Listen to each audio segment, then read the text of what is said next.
Hi, I'm Alex at HD Labels and welcome to Label Talk. So Label Talk is a new thing we're starting where we want to answer your questions. So we're here to answer anything, all things label. Please leave comments. We're going to answer questions we get asked frequently. It's to try and share a bit of knowledge and help you guys understand getting the most out of your printer, your labels, and ultimately being happy with your label.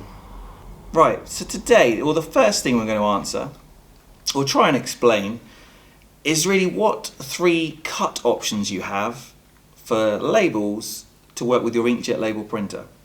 So, not what type of material can I have, paper, plastic and so on. It's more, how can that material be cut to work with my solution?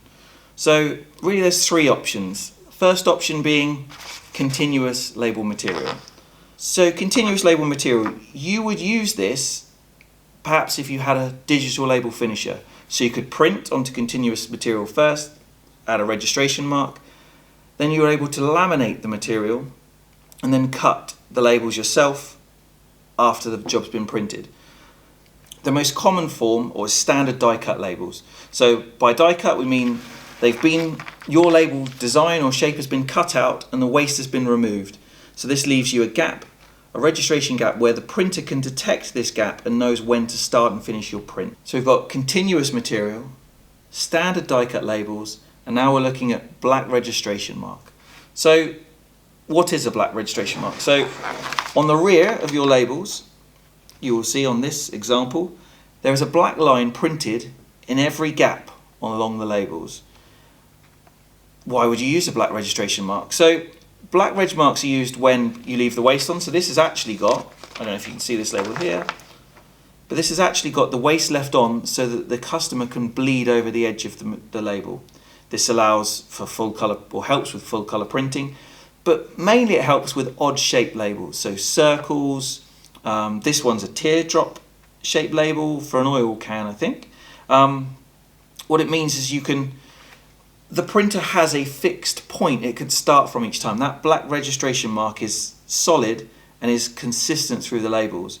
If you had a circle, for example, with no black registration mark, if your label material is slightly off center, then the start point the label will be picking up is actually slightly further around the circle and therefore in a different position, and it will start printing later. So your print positioning will be out. By adding a black registration mark, we get fixed start points and consistent label printing throughout the roll. This waste can be removed afterwards. You can actually have the waste removed before it comes to you and still have the black reg marks. It's about working out which of these solutions is right for you. I would say most inkjet printers work with all three, but we'll be able to make sure you get the right material to work with your printer.